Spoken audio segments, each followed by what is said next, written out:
Iran ও হিজবুল্লাহর missile হামলায় বিপর্যস্ত Israel. রাজধানী তেল আবিব সহ ৬টি শহরে আহত হয়েছেন বহু মানুষ। আর লেবাননে একদিনেই নিহত হয়েছে ৪ ইসরায়েলি সেনা। ইরানের ইস্পাহানে আবারও ব্লাঙ্কার ব্লাস্টার বোমা হামলা চালিয়েছে ইসরায়েল ও যুক্তরাষ্ট্র। ইরানি মিসাইলের ক্ষত বহন করছে ইসরায়েলের প্রাণকেন্দ্র তেল আবিব। আগুনে পোড়া গাড়ির কঙ্কালগুলো তুলে ধরছে ইরানের ক্লাস্টার বোমার ভয়াবহতা। তেল আবিব ও বেনি ব্রাক সহ ইসরায়েলের ৬টি শহরে আঘাত হেনেছে ইরানের ক্লাস্টার বোমা। গুড়িয়ে গেছে বেনি ব্রাকের এই আবাসিক ভবন। ইসরায়েল জুড়ে হতাহত বহু মানুষ। সবশেষ হামলার পর আমরা স্টেশনের আশেপাশের কয়েকটি এলাকাতে যেমন রামাত ও বেনি ব্রাক পরিদর্শন করেছি। সব স্থানে কিছু না কিছু ক্ষয়ক্ষতি হয়েছে, তবে কেউ নিহত হয়নি। ৬ জন আহত হয়েছে, তারা এখন চিকিৎসাধীন। ইরানের গুচ্ছ বোমাগুলো আকাশে প্রতিহত করলেও এর ক্ষয়ক্ষতি থেকে রেহাই পাচ্ছে না ইসরায়েল। ধ্বংসাবশেষগুলো আছড়ে পড়ছে আবাসিক ভবন ও যানবাহনে। মিসাইলের টুকরোতেই জ্বলছে পেটাটিকভার এই আবাসিক এলাকা।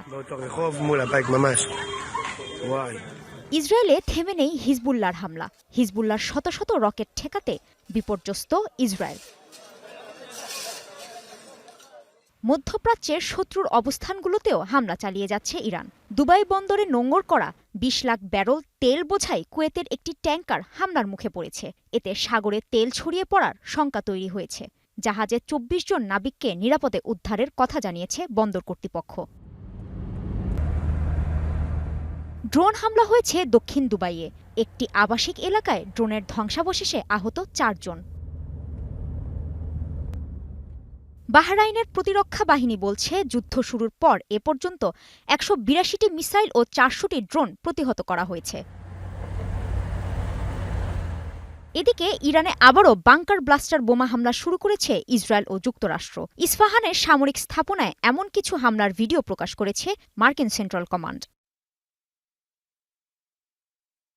ইরানের জানজান প্রদেশের হুসেইনিয়া মসজিদেও হামলা হয়েছে। হামলার পর ধ্বংসস্তূপ থেকে ২ জনকে উদ্ধার করেছে রেড ক্রিসেন্ট। আহত বহু মানুষ। দক্ষিণ লেবাননে হিজবুল্লাহর প্রবল প্রতিরোধের মুখে পড়েছে ইসরায়েল। সেখানে একদিনেই ৪ সেনা হারিয়েছে দখলদার বাহিনী। যুদ্ধ শুরুর পর এই প্রথম এত সেনা হারালো দেশটি। এরপর বৈরুত সহ লেবানন জুড়ে হামলার মাত্রা বাড়িয়েছে ইসরায়েল। লেবাননের দক্ষিণাঞ্চলের ২৪ ঘণ্টায় পৃথক ২ হামলায় জাতিসংঘের শান্তিরক্ষী বাহিনীর ৩ সদস্য নিহত হয়েছে। তারা ইন্দোনেশিয়ার নাগরিক। এই ঘটনার নিন্দা জানিয়েছে জাতিসংঘ। কাজী শাহরিন, স্টার নিউজ।